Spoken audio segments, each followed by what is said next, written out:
ప్రభువైన యేసుక్రీస్తు నామములో మీ అందరికీ వందనాలు. యెషయా గ్రంథము 14వ అధ్యాయము 12వ వచనం. యెషయా గ్రంథము 14వ అధ్యాయము 12వ వచనం నుండి, తేజో నక్షత్రమా, వేకువ చుక్క, నీవెట్లు ఆకాశం నుండి పడితివి. జనములను పడగొట్టిన నీవు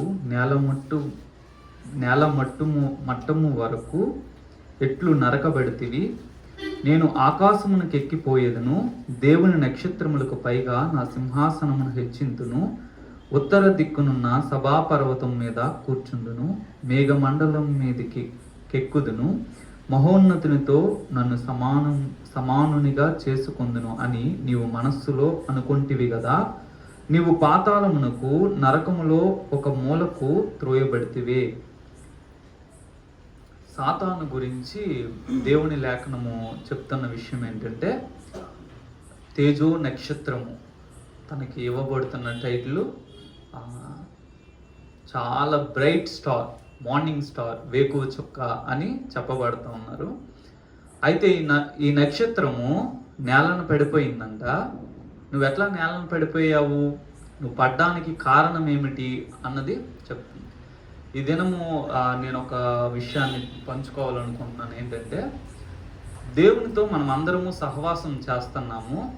అయితే మనకు తెలిసిన ప్రభువే కదా అని మనం ఏదైనా డెలిబరేట్ సిన్లో మనం బ్రతుకుతున్నట్లయితే, ఇప్పుడు నేను చెప్పబోతున్న కొన్ని ఉదాహరణల ద్వారా మన జీవితాలు వారికిలాగా పతనం అవ్వడానికి ఎంతో దూరంలో లేవనే విషయాన్ని మనము గుర్తించాలి. సాతాను చాలా కాలము దేవునితో ఉన్నారు. ఎక్స్ట్రా బిబ్లికల్ బుక్స్లో నేను కొన్ని బుక్స్ చదివినప్పుడు అందులో చెప్పిన విషయం ఏంటంటే, Lucifer is the first creation of God. దేవుని యొక్క మొట్టమొదటి సృష్టి అంట. సో లూసిఫర్కి దేవుడు చాలా విషయాలు టీచ్ చేశారు. 1 సంవత్సరం కాదు, 2 సంవత్సరాలు, కొన్ని కోట్ల సంవత్సరాలు లూసిఫరు దేవునితో పాటు ఉన్నారు. దేవుని గురించిన అనేక విషయాలు తను నేర్చుకున్నారు, తెలుసుకున్నారు. దేవునితో చాలా దగ్గర సంబంధము లూసిఫర్కి ఉంది. అయితే లూసిఫర్ హృదయంలో ఒక ఆలోచన వచ్చిందంట. ఏంటి ఆ ఆలోచన అంటే, అక్కడ చెప్పబడతా ఉంది, మహోన్నతునితో పైవచనం నుంచి, ఉత్తర దిక్కునున్న సభాపర్వతం మీద కూర్చుందును, మేఘ మండలము మీదికి ఎక్కుదును, మహోన్నతునితో నన్ను సమానునిగా చేసుకొందును అని తన మనస్సులో అనుకున్నారు. చూడండి, బైబిల్లో మనకి 2 వ్యక్తులు కనిపిస్తారు. ఒకరు సర్వోన్నతుడు, ఇంకొకరు మహోన్నతుడు. ఫస్ట్ క్రియేషన్ లూసిఫర్ అనుకున్నారంట, మహోన్నతునితో నన్ను నేను సమానునిగా చేసుకుంటాను. అంటే ఏంటి? తను ఇంకా సమానంగా లేడు, మహోన్నతుని కంటే తక్కువగా ఉన్నారు. తన మనసులో అనుకున్నారు, మహోన్నతుడు ఉండే సభాపర్వతం మీదకి నేను ఎక్కుతాను అని. మహోన్నతుడు అనే బిరుదు ఎవరికి చెందుద్ది అంటే, ప్రభు అయిన యేసుక్రీస్తుకి చెందుద్ది. అందుకే మహోన్నతుని చాటున నివసించువాడే సర్వశక్తుని నీడను విశ్రమించువాడు అని మనము చదువుతా ఉంటాం. యేసు ప్రభు మహోన్నతుడైన దేవుడు. యేసు ప్రభుకి లూసిఫర్కి ఉన్న ఒక వ్యత్యాసం ఏంటంటే, both are sons of God. ఇద్దరు దేవుని కుమారులు. ఒకరేమో జనితైక కుమారుడు, బిగాటెన్ సన్, ఇంకొకరేమో క్రియేటెడ్ సన్. లూసిఫర్ కూడా దేవుని కుమారుడు. అయితే ఎటువంటి కుమారుడు అంటే, సృష్టింపబడిన కుమారుడు. మనం యోబు గ్రంథంలో దైవ కుమారులందరూ కూడి పాడుతుండగా, ఉదయ నక్షత్రములు అన్న దగ్గర దైవ కుమారులు అని మనం చదువుతాం. సో దేవుడు సృష్టించిన సమస్త సృష్టిలో బుద్ధి కలిగిన జీవులందరూ కూడా కుమారులుగా చలామణి అవుతూ ఉన్నారు. దేవుడు వాళ్ళని కొడుకులుగా పిలుస్తూ ఉన్నారు. అయితే వీళ్ళలో ఫస్ట్ క్రియేట్ చేయబడిన వ్యక్తి లూసిఫర్. లూసిఫర్ అనుకున్నారు, నేను ఫస్ట్ సన్ అని అనుకున్నారు. అయితే యేసు ప్రభువుని తండ్రి, ఈయన నా జనతైక కుమారుడు, 2వ కీర్తనలో ఉంటుంది కదా, నీవు నా కుమారుడివి, నేడు నేను నిన్ను కనియున్నాను. ఈ మాట దేవుడు తన కుమారుడైన యేసుక్రీస్తుతో చెప్తున్న మాట. అందుకనే హెబ్రీలకు రాసిన పత్రికలో కూడా దేవదూతలందరూ ఆయనకు నమస్కారం చేయాలని ఆజ్ఞాపిస్తున్నాడంట. సో చాలా కాలం జరిగిన విషయం ఏంటంటే, లూసిఫరు యేసు ప్రభు ఒకే వ్యక్తుల్లాగా ఆ దేవదూతల మధ్య లేదంటే దేవుని రాజ్యంలో కదులుతూ ఉన్నారు. కానీ ఒకానొక సందర్భంలో దేవుడు చెప్తా ఉన్నారు, అయ్యా మీరు అనుకుంటున్నట్టుగా ఈ యేసు ప్రభు మీలాగా మీలో ఒకడు కాదు, ఆయన నేను ఒకటే, నా నామము ఆయనకున్నది. నిర్గమకాండంలో కూడా మనం చూస్తాం, ఇదిగో మీకు ముందు నేను ఒక దూతను పంపుతున్నాను, ఆయన కోపం రేకెత్తించొద్దు, నా నామము ఆయనకి ఉన్నది అని చెప్తున్నా. సో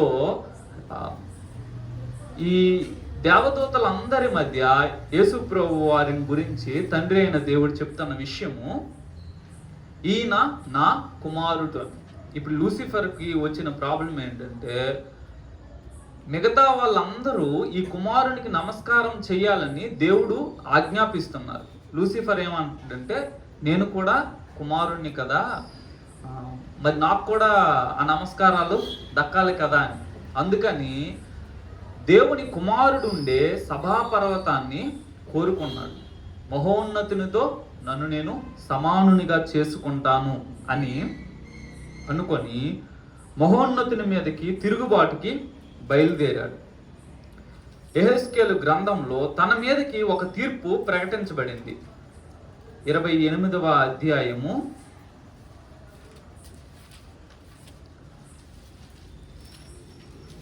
15 నుంచి 17 వచనాలు చూసినప్పుడు,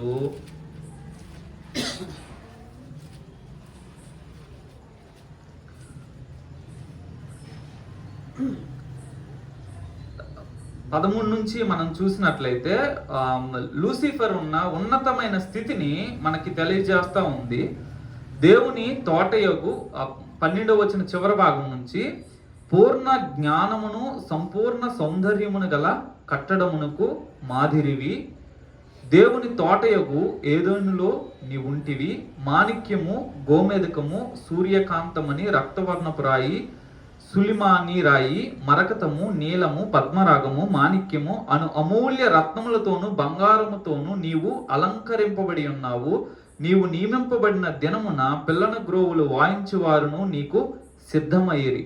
అభిషేకము నొందిన కెరూబువై యొక్క ఆశ్రయముగా నీ ఉంటివి, అందుకే నేను నిన్ను నియమించితిని. దేవునికి ప్రతిష్ఠింపబడిన పర్వతం మీద నీ ఉంటివి, కాలుచున్న రాళ్ల మధ్యను నీవు సంచరించుచుంటివి. నీవు నియమింపబడిన దినము మొదలుకొని పాపము నీ యందు కనబడు వరకు ప్రవర్తన విషయంలో నీవు యథార్థవంతుడుగా ఉంటివి. లూసిఫర్కున్న మొదటి స్థితిని చెప్తుంది. ఒకే ఒక దగ్గర పాపము తన యందు కనబడిందంట. ఎక్కడంటే దేవుని మీద, దేవుని కుమారుని మీద తిరుగుబాటు చేసి దేవుని కుమారునితో తనను తాను సమానునిగా చేసుకుందామని ఎప్పుడైతే అనుకున్నారో అప్పుడు తన యందు పాపము దేవునికి కనిపించిందంట. లోపలున్న అన్యాయమైన ఆలోచనలు దేవునికి కనిపించాయి. అప్పుడు అక్కడి నుంచి దేవుడు క్రిందకు తోసేశాడు. 17వ వచనం నుంచి, నీ సౌందర్యము చూచుకొని నీవు గర్వించిన వాడవై నీ తేజస్సును చూచుకొని నీ జ్ఞానమును చెరుపుకుంటువి, కావున నేను నిన్ను నేలను పడవేసేదను, రాజులు చూచుచుండగా నిన్ను హేళనకు అప్పగించదు. ఇది ఆల్రెడీ జరిగిపోయింది. దేవుడు అక్కడి నుంచి తోసేస్తే యేసుప్రభువు వారు చెప్తున్నారు, సాతాను మెరుపు వలె ఆకాశం నుండి పడుట నేను చూశాను అని అంటున్నారు. దేవునితో అనేక యుగాలు సహవాసం చేసి దేవుని గురించి అనేక అద్భుతమైన విషయాలను నేర్చుకొని తెలుసుకొని దేవుని యొక్క సహవాసాన్ని అనుభవిస్తూ ఆనందిస్తున్న వ్యక్తికి ఒక దురాలోచన కలిగింది. దేవునితో నన్ను నేను సమానునిగా చేసుకుంటాను, నాకు కూడా ఈ దేవుని కుమారునికి అందుతున్న స్తుతులు నమస్కారాలు నాకు కూడా అందాలి. అందుకనే పాపం తన ఆశ తీర్చుకుందామని యేసుప్రభు వారి నరవతారంలో ఉన్నప్పుడు వచ్చి, ఈ గ్లోరీ అంతా నీకు ఇచ్చేస్తాను, నాకు మాత్రం ఒక్క నమస్కారం చేయి చాలు అంటాడు. నువ్వు సాగిలబడి నాకు నమస్కారం చేస్తే ఈ లోక రాజ్యముల మహిమ అంతటిని నేను నీకు ఇచ్చేస్తాను. ఎందుకు అంటున్నారు అంటే తను యుగ యుగాలుగా ఆశిస్తున్నది ఆరాధన అందుకోవాలని, అది దేవుడు ఇవ్వలేదు. తను కోల్పోయాడు, దేవుడు తనను నాశనం చేశాడు. చూడండి, బ్లాక్ హోల్స్ అనేవి యూనివర్స్లో ఉన్నాయి. పెద్ద పెద్ద చాలా పెద్ద బ్లాక్ హోల్స్ ఉన్నాయి. బ్లాక్ హోల్స్ అన్నీ ఏంటంటే ఒకప్పుడు స్టార్స్. అవి స్టార్ తనలో ఉన్న ఎనర్జీ అంతా అయిపోయి బ్లాక్ హోల్గా మారిపోద్దంట. లూసిఫర్ ఒకప్పుడు తేజో నక్షత్రం, చాలా బ్రైట్ మార్నింగ్ స్టార్. అయితే ఆ స్టార్ తన మహిమను కోల్పోయింది, తన వెలుగును కోల్పోయింది. There is no neutral position. తను ఒక చీకటి శక్తిగా మారిపోయాడు. క్రైస్తవుడు ప్రకాశిస్తూ ఉండాలి, ఇంకొక ఆప్షన్ లేదు. నేను ప్రకాశించను అని అంటే నువ్వు సాతాను అవ్వడానికి పెద్ద టైం ఏం పట్టదు. You have to give light. మీరు లోకమునకు వెలుగై ఉన్నారు అని లేఖనం అంటుంది. లోకానికి వెలుగు ఖచ్చితంగా వెలుగునివ్వాలి. నేను వెలుగునివ్వను అని అంటే, నా నుండి వెలుగు రాదు అని అంటే ఇంకొక ఆప్షన్ లేదు. వెలుగు లేని స్థలంలో ఉండేది ఒకటి చీకటి. అది నిత్య చీకటి. నిత్య వెలుగును, దైవిక వెలుగును ఎవరైతే ప్రకాశింపచేయరో, వారి నుంచి దేవుని యొక్క సుగుణాలు ఎవరైతే ప్రచురింపచేయరో, వాళ్ళందరిలోనికి నిత్య చీకటి ప్రవేశిస్తుంది. యేసుక్రీస్తుని నమ్మిన మనం అందరము కూడా ఆయన వెలుగును ప్రచురింపే వారిగా, లేదంటే మన నుంచి ఆ వెలుగును పంపించే వాళ్ళంగా ఉండాలి. లేకపోతే మనమే డార్క్నెస్కి ఆవాసంగా మారుతాం. యుగ యుగాలు దేవునితో సహవాసం చేసిన వ్యక్తి తను యొక్క ఎండ్ ఏంటనంటే నరకంలో ఒక మూలకి వెళ్ళిపోయారు. దేవుడు చాలా అన్యాయస్తుడిగా కనిపిస్తాడు. అంటే చూసే వాళ్ళకి, అరే యుగ యుగాలు ఉన్నాడు కదా, నమ్మకంగా యుగ యుగాలు ఉన్నాడు కదా, ఏదో ఒక చిన్న పొరపాటు కూర్చోబెట్టి మాట్లాడి అయ్యా నువ్వు అనుకుంటుంది రాంగు, అట్లా కాదని కన్విన్స్ చేయొచ్చు కదా. మరి నరకంలోనికి అన్యాయంగా యుగ యుగాలు పనిష్ చేస్తాడేంటి అని అనుకుంటారు. కానీ దేవుడు చాలా న్యాయవంతుడు. లూసిఫర్ని కన్విన్స్ చేయడం కుదరదు. ఎందుకంటే ఎవరైనా తెలియక తప్పు చేశారనుకోండి, వాళ్ళకి అయ్యా నువ్వు తెలియక తప్పు చేసావు, లేదంటే నువ్వు చేసింది ఇది కాదని మనము సర్ది చెప్తాం. కానీ అన్ని బాగా తెలిసి కావాలని ఒక తప్పు చేసిన వ్యక్తి ఇంకేమి మనము సలహాలు ఇస్తాం, ఇంకేం తనని సరిచేస్తాము. లూసిఫర్ చేసింది హైలీ క్యాలిక్యులేటెడ్ మిస్టేక్. ఏదో తెలియక నేను దేవుని కుమారుడిని ఆశిస్తున్నాను అని కాదు, తను కావాలని దేవుని కుమారుని మీద తిరుగుబాటు చేశాడు. తను కావాలని పూర్తి స్పృహతో తను దేవుని సింహాసనాన్ని కావాలనుకున్నాడు. అందుకే దేవుడు తనకిచ్చిన బహుమానం ఏంటంటే గెట్ అవుట్ ఫ్రమ్ హియర్.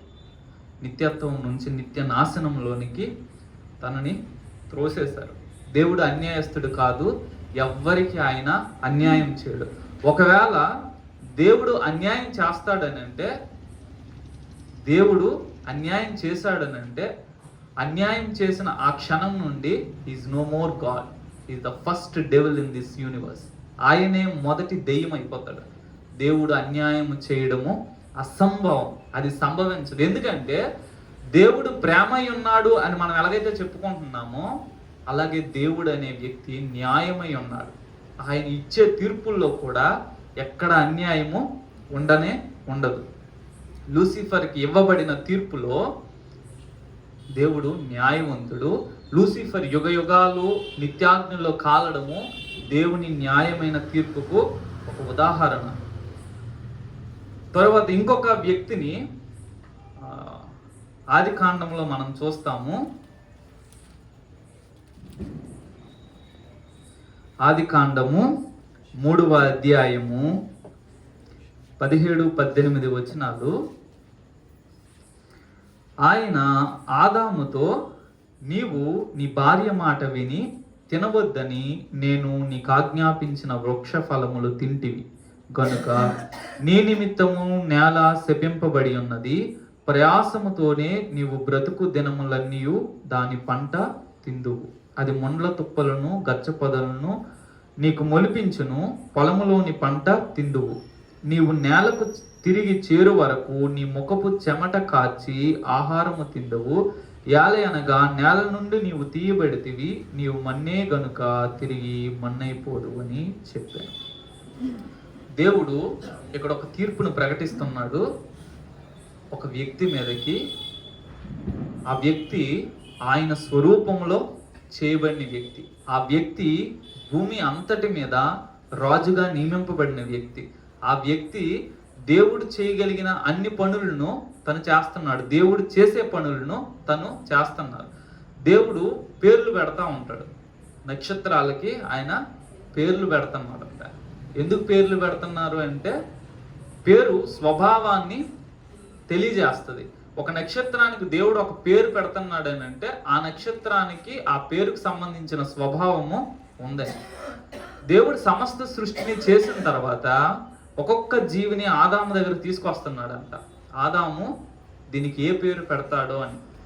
ఆదాముకి ఆ జీవి యొక్క స్వభావం తెలుసు కాబట్టి ఈ స్వభావం కలిగిన దానికి ఈ పేరైతే బాగుంటుందని ఆదాము పెడుతున్నాడు. తరువాత ఆదాము దేవుని మనస్సును బాగా ఎరిగిన వ్యక్తి. ఎందుకనంటే ఒక వ్యక్తితో మనం రోజు మాట్లాడుతున్నాం అనుకోండి, ఆ వ్యక్తి గురించి అనేక విషయాలు మనకి తెలుస్తాయి. చాలా సంవత్సరాలు ఆ వ్యక్తితో కలిసి మనము ప్రయాణం చేస్తున్నట్లయితే ఆ వ్యక్తికి ఏమి ఇష్టము ఏమి ఇష్టం లేదు, ఎప్పుడు కోపం వస్తుంది ఎప్పుడు కోపం రాదు, ఎప్పుడు నవ్వుతారు, ఇవన్నీ విషయాలు మనకి తెలుస్తూ ఉంటాయి. ఆదాము దగ్గర 100 సంవత్సరాలు దేవునితో నడిచిన వ్యక్తి అంట. ఏదో ఈరోజు మట్టి నుంచి తీసి రేపు మంచి చెట్లు తెలుగునిచ్చే వృక్షాన్ని పెట్టి ఎల్లుండి వీళ్ళు తినేసి అవతల నుంచి పనిష్మెంట్, ఇది కానే కాదు. చాలా మందికి ఇక్కడ కూడా దేవుడు అన్యాయస్తుడిగా కనిపిస్తాడు. ఏంటంటే ఏదో ఒక పండు తిన్నందుకు ఇంత ఇది చెయ్యాలా, పండగ తిన్నది అని అనుకుంటారు. కానీ ఆదాము చేసింది చాలా పెద్ద మిస్టేక్.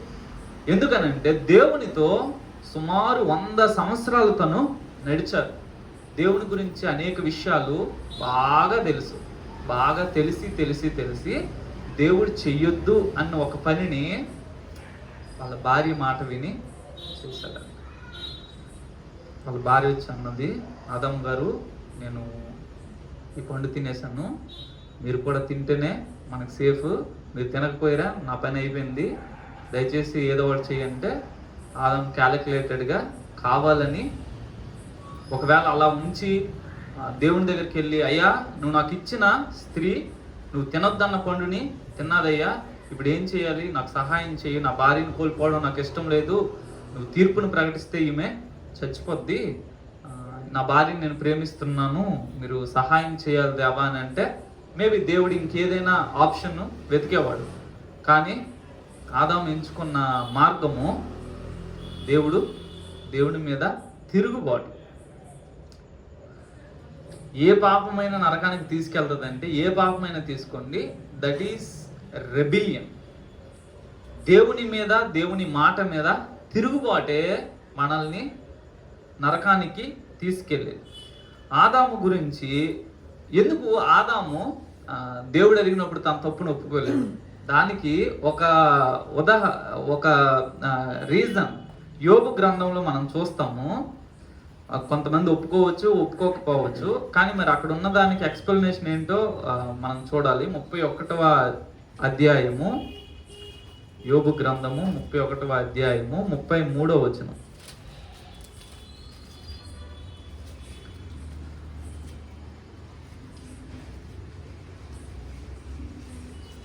ఆదాము చేసినట్లు నా దోషములను దాచిపెట్టుకొని మహాసమూహమునకు భయపడి కుటుంబముల తిరస్కారమునకు జడిసియు నేను మౌనముగా నుండి ద్వారము దాటి బయలు వెళ్ళక రొమ్ములో నా పాపమును కప్పుకొని అలా పరమనున్న దేవుని దృష్టికి నేను వేషధారణ అవుతున్నాను. ఆదాము చేశారు ఏంటంటే తన దోషాన్ని దాచిపెట్టుకున్నారు. ఎందుకు దాచిపెట్టుకున్నారో తెలియదు.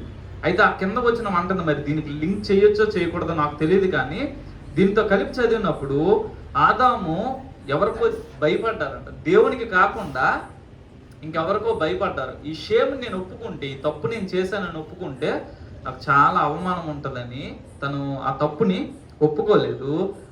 దేవుడేమో ఆదాము నువ్వు చేసావు కదా తప్పు, ఇదిగో నువ్వు నీ తప్పును ఒప్పుకోవట్లేదు కాబట్టి నేను నీ మీదకి ఒక తీర్పును పంపిస్తున్నాను. చూడండి, దేవుడికి తీర్పును పంపించడం వలన హ్యాపీనెస్ ఏం ఉండదు. మనం ఏమనుకుంటాం, ఆయన దేవుడు కదా నచ్చినట్లుగా జడ్జిమెంట్ ఇచ్చేసి హ్యాపీగా సీట్ మీద కూర్చొని మనం బాధపడుతుంటే చూస్తూ ఆనందిస్తూ ఉంటాడు, తగిన శాస్తి జరిగింది నీకు అని మనం అనుకుంటాము. But God is not happy with. ఆదాము దేవుని కుమారుడు. దేవుడు తన చేతులతో చేసిన వ్యక్తి.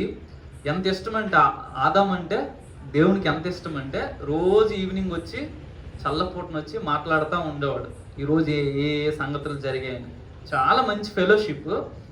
అటువంటి ఆదాము దేవుడి మీద తెలిసి తెలిసి తెలిసి తను తిరుగుబాటు చేసేటప్పటికి దేవుడు తట్టుకోలేకపోయాడు. ఆదాము నా గురించి తెలియని ఏదో వ్యక్తి, ఎవరో ఒక వ్యక్తి తప్పు చేశారంటే అది వేరే విషయము. ఇన్ని సంవత్సరాలు నువ్వు నాతో నడిచి నా హృదయం నీకు ఇంత బాగా తెలుసు కదా, కావాలని నువ్వు నా మీద ఎలా తిరుగుబాటు చేయగలిగావు? నేను తప్పు చేశావని చెప్పినప్పుడు యథార్థమైన హృదయంతో నువ్వు ఎందుకు ఒప్పుకోలేదు? అది దేవునికి చాలా కోపం తెప్పించిన విషయం. అందుకని దేవుడు చాలా బాధపడి ఆదాము చేసిన దానికి ఒక పనిష్మెంట్ని పంపించారు. చేసిన ఏ తప్పుకైనా సరే మనము పనిష్మెంట్ లేకుండా వెళ్ళిపోం. నా వలన ఏదైనా మిస్టేక్ జరిగిందంటే అది నేను కన్ఫెస్ అయితే తప్పితే నేను మర్చిపోయి ఇంక అయిపోయిందిలే ఇక్కడతో అని అనుకున్నానా, మన పని అవుట్. కాబట్టి ఆదాము దేవునితో దగ్గర సహవాసం కలిగి అనేక సంవత్సరాలు నడిచి దేవుని గురించి అనేక విషయాలు తెలిసి దేవుడి మీద కావాలని తిరుగుబాటు చేశాడు. ఆదాము కొని తెచ్చుకున్నది పాపము, శాపము. తన నిమిత్తమే నేల శపించబడింది. దేవుడు ఆదాముకి విధించిన శిక్షలో న్యాయవంతుడై ఉన్నాడు. తరువాత మోషేను గురించి మనం చూస్తాము. నిర్గమకాండము 3వ అధ్యాయము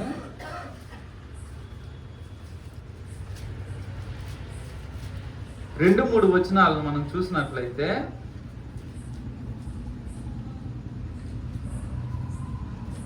ఒక పొద నడిమిని అగ్నిజ్వాలలో యెహోవా దూత అతనికి ప్రత్యక్షమైను. అతడు చూచినప్పుడు అగ్ని వలన ఆ పొద మండుచుండెను, కానీ పొద కాలిపోలేదు. అప్పుడు మోషే, ఆ పొద ఎలా కాలిపోలేదో నేను ఆ తట్టు వెళ్ళి ఈ గొప్ప వింత చూచెదననుకొనెను. దానిని చూచుటకు అతడు ఆ తట్టు వచ్చుట యెహోవా చూచెను. దేవుడు ఆ పొద నడుము నుండి మోషే మోషే అని అతన్ని పిలిచాను. అందుకు అతడు చిత్తము ప్రభువా అన్నాడు. మోషేకి ఒక అద్భుతమైన ఎన్కౌంటర్ విత్ గాడ్. మోషేకి ఎదురైన అనుభవాలు తరువాత చరిత్రలో ఏ భక్తుడికి ఎదురు కాలేదు. మోషే అన్ని యునిక్ ఎన్కౌంటర్స్, దేవునితో ముఖాముఖిగా లేదంటే ఆ యొక్క అనుభవాలు, దేవుణ్ణి ఎదుర్కొన్న ఆ పరిస్థితులు చాలా యూనిక్గా ఉన్నాయి. దేవుడు మోషేకి అగ్ని జ్వాలల్లో ప్రత్యక్షమయ్యాడు. అగ్ని జ్వాలల్లో తనను తాను ప్రత్యక్షపరుచుకొని మాట్లాడుతున్నారు. ఒక విజన్ ఇచ్చారు, అది క్లియర్గా అక్కడ కాలుతా ఉంది పొద, కానీ అది బూడిద కాలట్లేదు. ఇది చూసి మోషేమో దగ్గరికి వెళ్ళాలనుకున్నారు. మళ్ళీ బైబిల్ గ్రంథంలో మనం చూస్తే ఎవ్వరూ కూడా ఇలా మండుచున్న పొదలో దేవుణ్ణి చూసిన అనుభవము వాళ్ళకి లేనే లేదు. తరువాత ఇంకొక దగ్గర ఇంకొక అనుభవము 33వ అధ్యాయము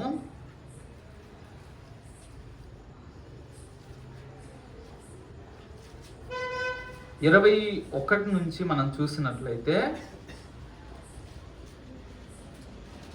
మరియు యెహోవా, ఇదిగో నా సమీపమున ఒక స్థలం ఉన్నది, నీవు ఆ బండ మీద నిలువవలెను. నా మహిమ నిన్ను దాటి వెళ్ళుచుండగా ఆ బండ సందులో నిన్ను ఉంచి నిన్ను దాటి వెళ్ళు వరకు నా చేతితో నిన్ను కప్పెదను. నేను నా చెయ్యి తీసిన తరువాత నా వెనుక పార్శ్వమును చూచెదవు గాని నా ముఖము నీకు కనబడదని మోషేతో చెప్పాను. లిటరల్గా దేవుని యొక్క స్వరూపాన్ని చూసిన ఒకే ఒక వ్యక్తి మోషే. దేవుని యొక్క వెనక భాగం ఎలా ఉంటుంది, ఇన్ గ్లోరీ. మనకేంటి, యేసుప్రభు వారు మహిమ లేకుండా సాధారణ శరీరధారిగా ఉండడం నుంచి తెలుసు. కానీ మోషే చూస్తున్న దేవుడు అప్పటికింకా శరీరధారి కాదు.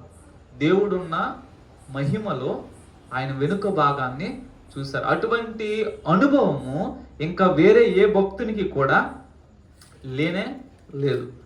తరువాత మోషే గురించి దేవుడు అంటున్న ఒక మాట, సంఖ్యాకాండము 12వ అధ్యాయము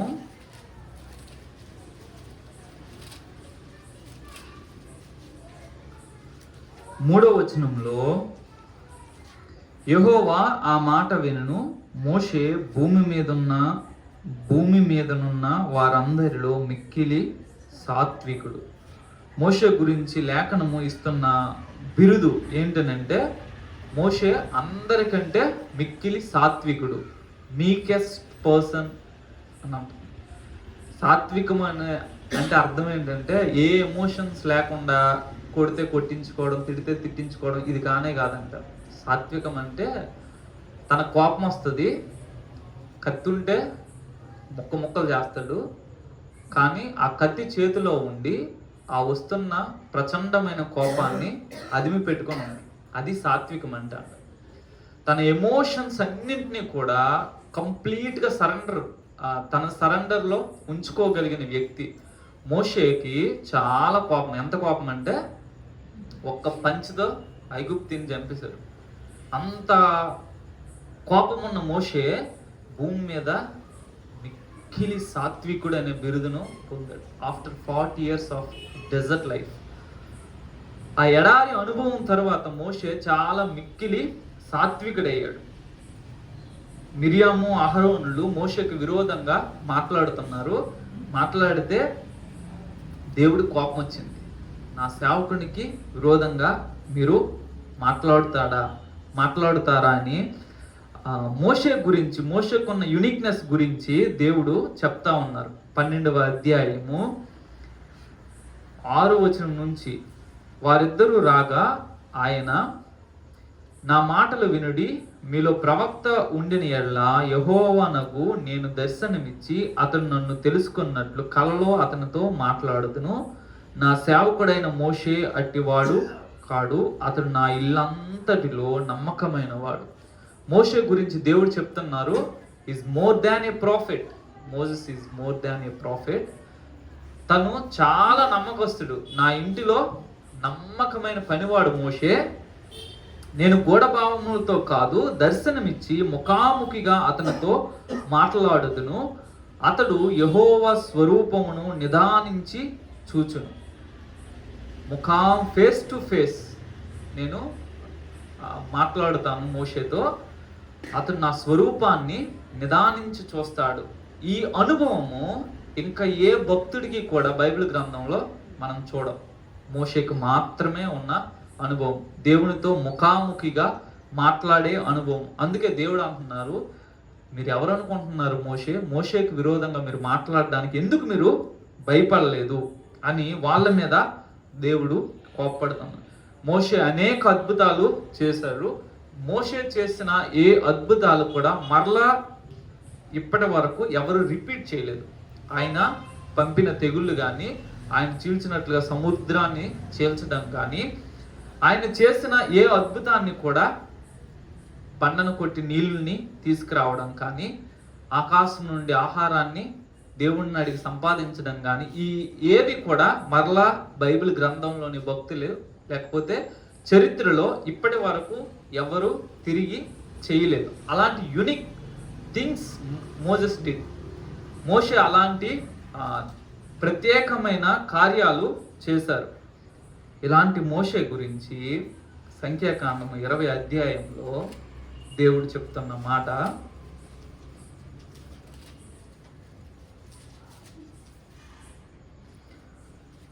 10 నుంచి 12 వచనాలు. తరువాత మోషే అహరోనులు ఆ బండ ఎదుట సమాజమును పోగు చేసినప్పుడు అతడు వారితో, ద్రోహులారా వినుడి, మేము ఈ బండలో నుండి మీ కొరకు నీళ్లు రప్పింపవలెనా అనెను. అప్పుడు మోషే తన చెయ్యి ఎత్తి 2 మార్లు తన కర్రతో ఆ బండను కొట్టగా నీళ్లు సమృద్ధిగా ప్రవహించును, సమాజమును పశువులను త్రాగెను. అప్పుడు యెహోవా మోషే అహరోనులతో, మీరు ఇశ్రాయేలీయుల కన్నుల ఎదుట నా పరిశుద్ధతను సన్మానించినట్లు నన్ను నమ్ముకొనకపోతిరి గనుక ఈ సమాజమును నేను వారికి ఇచ్చిన దేశంలోనికి మీరు తోడుకొని పోరని చెప్పాను. ఆ ముందు వచనంలో దేవుడు అంటున్నారు, 8వ వచనము, నీవు నీ కర్రను తీసుకొని నీవును నీ సహోదరుడైన అహరోనును ఈ సమాజమును పోగు చేసి వారి కన్నుల ఎదుట ఆ బండతో మాట్లాడము, అది నీళ్ళిచ్చును. నీవు వారి కొరకు నీళ్లను బండలో నుండి రప్పించి సమాజమునకును వారి పశువులకును త్రాగుటకిమ్ము. దేవుడు ఒక మాట చెప్తున్నారు, మోషే నువ్వు ఈ బండతో మాట్లాడు, బండ పశువులకి ప్రజలకు కావలసిన నీళ్లు సమృద్ధిగా ఇస్తుంది అని చెప్తున్నారు. మోషేకున్న పాస్ట్ ఎక్స్పీరియన్స్ ఏంటంటే బండను కొట్టగానే నీళ్ళు వచ్చాయి. సో మోషే ఆ పాస్ట్ ఎక్స్పీరియన్స్ను ఉపయోగించి బాగా విసిగిపోయాడు. వీళ్ళు నసకి బండను కొట్టి 2 సార్లు కొట్టాడంట. కొడితే నీళ్ళు వచ్చాయి, కానీ ఆ నీళ్ళతో పాటు దేవుని కోపం కూడా వచ్చింది. చాలా భయంకరమైన తీర్పును దేవుడు మోషే మీదకి పంపించాడు. మోషే, ఏ ప్రజల కొరకు నువ్వు ఈజిప్ట్కి వెళ్ళి అద్భుతాలు చేసి 40 సంవత్సరాలు ఈ అరణ్యంలో వారిని నడిపించావో, ఆ ప్రజల్ని నువ్వు కనానులోనికి పాలు తేనెలు ప్రవహించి ఆ దేశానికి నువ్వు వారిని తీసుకొని పోవు. నేను వారి పితరులకు ప్రమాణం చేసిన దేశంలోనికి నువ్వు వెళ్ళవు. మోసెస్ చేసింది వెరీ వెరీ మైన్యూట్ మిస్టేక్. మనకు కనిపించేది మాట్లాడమంటే కొట్టేశాడు.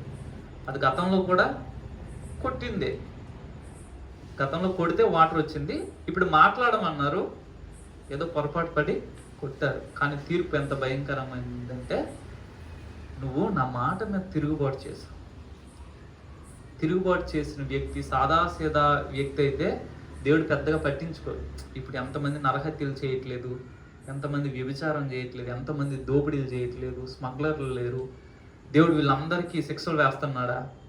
ఏం పట్టించుకోవట్లే.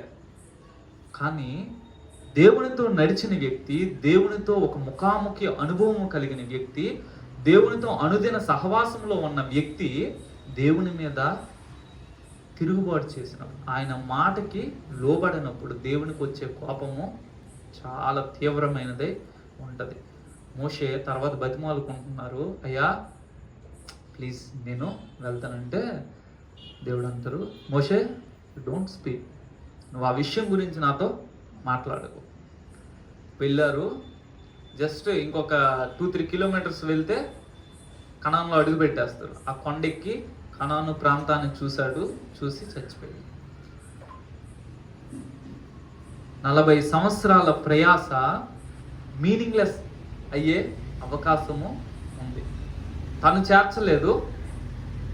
దేవుడు మోషేని ఎందుకు పంపించారు? నువ్వు ఈ ఇశ్రాయేలుని తీసుకొని కనాన్లోనికి ప్రవేశపెట్టాలి, దానికోసమే నేను నిన్ను పంపుతున్నానని చెప్పారు. మోషే తనకిచ్చిన పనిని 40 సంవత్సరాలు నమ్మకంగా చేశారు. ఒక చిన్న మైన్యూట్ మిస్టేక్, చాలా చిన్న మిస్టేక్, కానీ దాని తీర్పు, అది సంపాదించిన తీర్పు చాలా భయంకరంగా ఉంది. ఎందుకు మోషే మీద అలాంటి ఒక తీవ్రమైన తీర్పును దేవుడు ప్రకటించాడు అని అంటే, మోషేకున్న అనుభవాలు ఇంకెవ్వరికి లేవు. మోషేకి నేను యునిక్ ఎక్స్పీరియన్స్ని ఇచ్చాను, తనను ఒక యునిక్ వేలో నేను నడిపించాను, ట్రైన్ చేశాను. నేను తనకు ఇంత బయలుపరుచుకున్నట్లుగా ఇంక ఏ వ్యక్తి కూడా నన్ను నేను బయలుపరుచుకోలేదు. అలాంటి మోషే నా మీద తిరుగుబాటు చేశాడు. తను ద్రోహులారా అండము పెద్ద ఇది కాదు. దేవుడు మాట్లాడమంటే కొట్టారు. ఆ కొట్టిన ఆ విధానానికి దేవుడు నొచ్చుకున్నారు, మోషే మీద తీర్పు ప్రకటించారు. మనము ఆరాధన చేస్తున్న దేవుడు ద సేమ్ గాడ్. మన మీదకి ఏ తీర్పు రావట్లేదంటే there is something wrong with us. లేకపోతే ఇట్లా అనుకోవచ్చు, ఏంటంటే నేను ఎక్కడ దేవుడిని ఇబ్బంది పెట్టకుండా బ్రతికేస్తున్నాను, లేదని అంటే దేవుడు అసలు పట్టించుకోవడానికి ఆ యోగ్యత కూడా లేకుండా బ్రతుకుతున్నాను, అందుకనే ఎట్లా బ్రతుకుతున్నా సరే దేవుడు నన్ను ఏమీ అనట్లేదు. మోషే లాంటి వ్యక్తినైతే ఖచ్చితంగా ఏదైనా మిస్టేక్ చేస్తే ఇమ్మీడియట్ జడ్జిమెంట్ అన్నది నా మీదకి వస్తుంది. లేదంటే ఒక భక్తిహీనుడిని అయితే భక్తిహీనుడిని దేవుడు పట్టించుకోరు. ఈ రెండు కేటగిరీలో ఏదో ఒక కేటగిరీలో మనము ఉంటాం కాబట్టి దేవుడు మన విషయమై తీర్పు రావట్లేదు.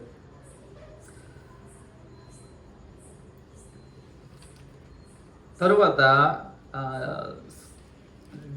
డేవిడ్ గురించి మనము చూస్తాము. మొదటి సమూయేలు గ్రంథము 25వ అధ్యాయంలో 28వ వచనంలో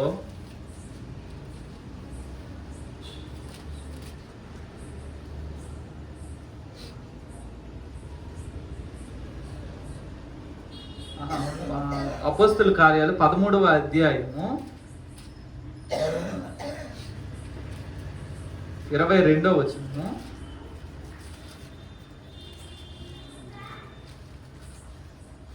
నిన్న చెప్పుకున్నాము, దావీదు దేవుని ఇష్టానుసారుడైన మనుష్యుడు. ఒకసారి చదువుతాను.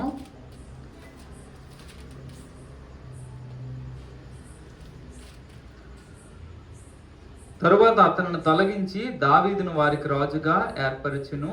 మరియు ఆయన, నేను యెష్షయి కుమారుడైన దావీదును కనుగొంటిని, అతడు నా ఇష్టానుసారుడైన మనుష్యుడు, అతను నా ఉద్దేశములన్నీ నెరవేర్చునని చెప్పి అతన్ని గూర్చి సాక్ష్యం ఇచ్చాను.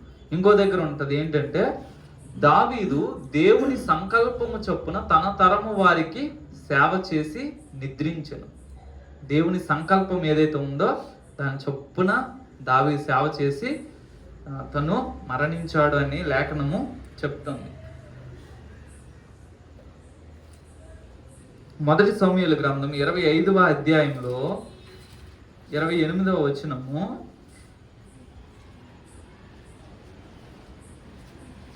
అబీగయలు దావీదు గురించి చెప్తున్న మాట, నీ దాసురాలనైనా నా తప్పు క్షమించుము, నా ఏలిన వాడవగు నీవు యెహోవా యుద్ధములను చేయుచున్నావు గనుక నా ఏలిన వాడవగు నీకు ఆయన శాశ్వతమైన సంతతినిచ్చును, నీవు బ్రతుకు దినములన్నిటినూ నీకు అపాయము కలుగకుండును.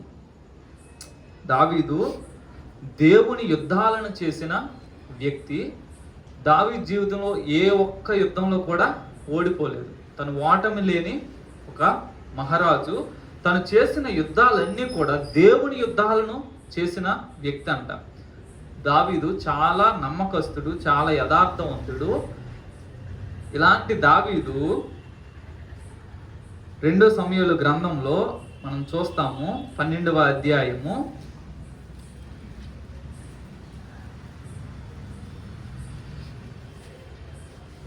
1 తప్పు చేశారు, అందుకు ఆయన మీదకి తీర్పు వెలువడింది. ఆయన చేసిన తప్పు 9వ వచనంలో చెప్తున్నారు, నీవు యెహోవా మాటను తృణీకరించి ఆయన దృష్టికి చెడుతనము చేసితివేమి, హిత్తీయుడగు ఊరియాను కత్తి చేత చంపించి అతని భార్యను నీకు భార్య అగునట్లుగా నీవు పట్టుకొని ఉన్నావు, అమ్మోనీయుల చేత నీవు అతను చంపించితివి కదా, నీవు నన్ను లక్ష్యము చేయక హిత్తీయుడగు ఊరియా భార్యను నీకు భార్య అగునట్లు చేసుకొనినందున నీ ఇంటి వారికి సదాకాలము యుద్ధము కలుగును. దేవుడికి ఫేవరెట్ పీపుల్ ఎవరు ఉండరు. ఆయన అందరినీ ప్రేమిస్తాడు, కొందరిని బాగా ఇష్టపడతాడు, కొందరికి బాగా గిఫ్ట్లు ఇస్తాడు, కొందరు బాగా వాడుకుంటారు. అయితే న్యాయము అనే దగ్గరికి వచ్చినప్పటికీ ఒక పాపికి ఏ న్యాయమైన తీర్పునిస్తాడో ఒక పరిశుద్ధునికి అదే న్యాయమైన తీర్పును ఇస్తాడు. ఇట్లాంటి దేవుణ్ణి మనం కలిగి ఉండడము నిజంగా మన జీవితాల్లో మనం చేసుకున్న భాగ్యము. దావీదు మీదకి ఒక తీర్పు వెలువడింది. ఏంటంటే, నీ ఇంటి వారికి సదాకాలము యుద్ధము కలుగును. నా మాట ఆలకించుము. యెహోవానగు నేను సెలవిచ్చినదేమనగా, నీ ఇంటి వారి మూలముననే నేను నీకు అపాయం పుట్టింతును. నీవు చూచుచుండగా నేను నీ భార్యలను తీసి నీ చేరు వానికి అప్పగించెదను. పగటి యందు వాడు వారితో సైనించును. నీవు ఈ కార్యము రహస్యముగా చేసితివి గాని ఇశ్రాయేలులందరూ చూచుచుండగా పగటి యందే నేను చెప్పిన దాన్ని చేయింతునను. దేవుడు దావీదు మీదకి ఒక భయంకరమైన తీర్పును పంపించారు. డేవిడ్, నువ్వు ఎవరికి తెలియకుండా సైలెంట్కి మ్యాటర్ అయిపోయింది అనుకుంటున్నావు కదా, లేదు, అది అయిపోలేదు. నేను నీ మీదకి తీర్పును పంపిస్తున్నాను. చూడు, నువ్వు ఏ పని అయితే చేసావో ఆ పనిని నీ చేరువాడు, నీ కుమారుడు చేస్తాడు. చాలా అవమానకరమైన కార్యము నేనే చేయిస్తాను. ఎందుకు? నీ మీదకి తీర్పు. నీ కుటుంబంలో సర్వకాలము యుద్ధం. ఈ సంఘటన జరిగిన తర్వాత నుండి దావీదు కుటుంబాన్ని మనం పరిశీలన చేస్తే, అన్న, తన పెద్ద కుమారుడు అమ్నోను, తన చెల్లి, తన కూతురు తామారు, తన కొడుకు అబ్షాలోము, అందరూ పతనమైపోయారు. దావీదు కుటుంబము చాలా పతనమైపోయింది. దావీదు అడవుల్లోనికి పరిగెట్టాల్సిన పరిస్థితి ఏర్పడేది. దేవునికి ఇష్టడు, దేవుని సంకల్పాన్ని చేసే వ్యక్తి, దేవుని యుద్ధాలను జరిగించే వ్యక్తి. కానీ అలాంటి వ్యక్తి తెలిసి తెలిసి తెలిసి ఒకరికి అన్యాయం చేస్తే దేవుడు ఊరుకోలేదు. ఒకవేళ దేవుడు ఫేవరెటిజం చూపెడితే, సర్లే మావుడే ఇక్కడితో క్లోజ్ అని అనేసి ఉండేవాడు.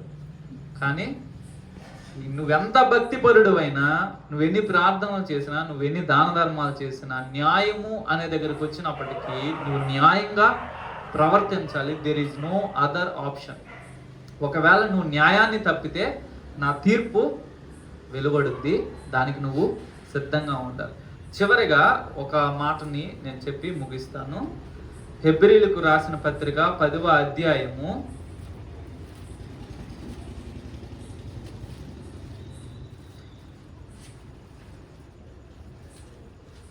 29వ వచనంలో ఇలా రాయబడి ఉంది. ఇట్లుండగా దేవుని కుమారుణ్ణి పాదములతో త్రొక్కి తాను పరిశుద్ధపరచబడుటకు సాధనమైన నిబంధన రక్తమును అపవిత్రమైనదిగా ఎంచి కృపకు మూలమగు ఆత్మను తిరస్కరించిన వాడు ఎంత ఎక్కువైన దండనకు పాత్రుడుగా ఎంచబడునని మీకు తోచును. ఏంటి ఈ 29లో చెప్పబడుతున్న విషయం ఏంటనంటే, 26వ వచనంలో చేసే బుద్ధిపూర్వకమైన పాపం అంట. మనము సత్యమును గూర్చి అనుభవ జ్ఞానము పొందిన తరువాత బుద్ధిపూర్వకముగా పాపము చేసిన ఎడల పాపములకు బలి ఇకను ఉండదు గాని న్యాయపు తీర్పునకు భయముతో ఎదురు చూచుటయు విరోధులను దహింపబోవు తీక్షణమైన అగ్నియు ఇకను ఉండును.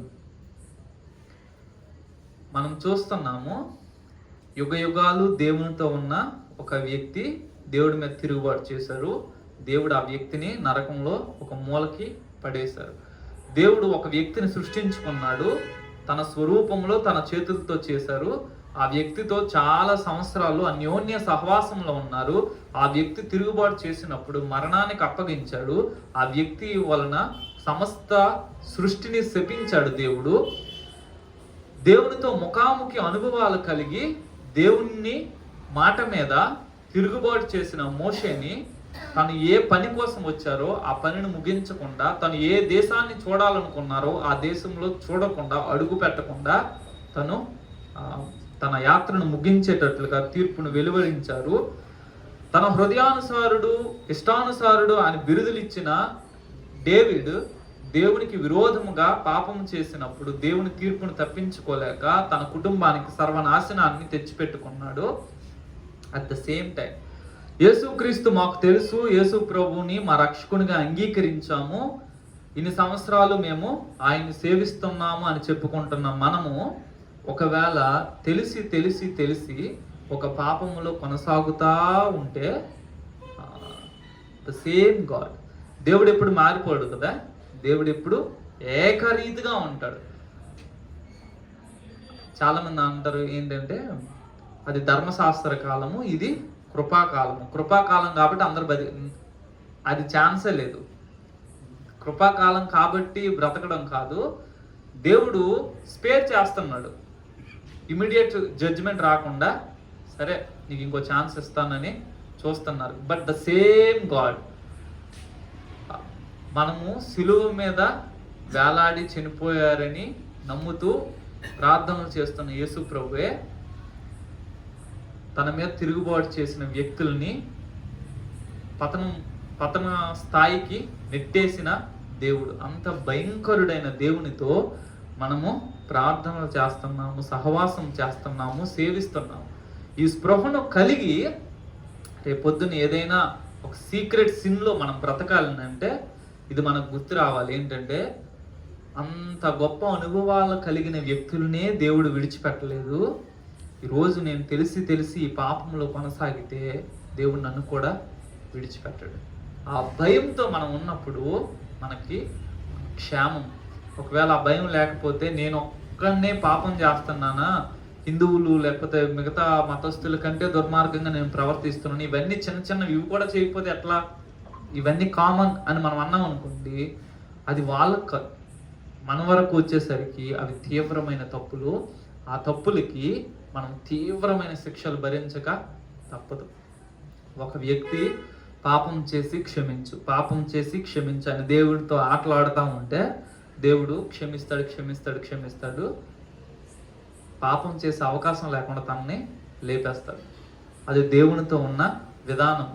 అందుకని మనం ఆ భయము కలిగి దేవుణ్ణి సేవించాలి. ఒక మాట మాట్లాడడానికైనా, ఒక చూపు చూడడానికైనా, ఒక విల్ఫుల్ సిన్లో బ్రతకడానికైనా చాలా చాలా జాగ్రత్తగా ఉండాలి. అట్లా ఉండకపోతే the same god will judge us, the same god will send judgement on us. దేవుడు ఈ వాక్యమును మన వెనికిల్లో ఆశీర్వదించును గాక. ఒక మాట ప్రార్థన చేద్దాము.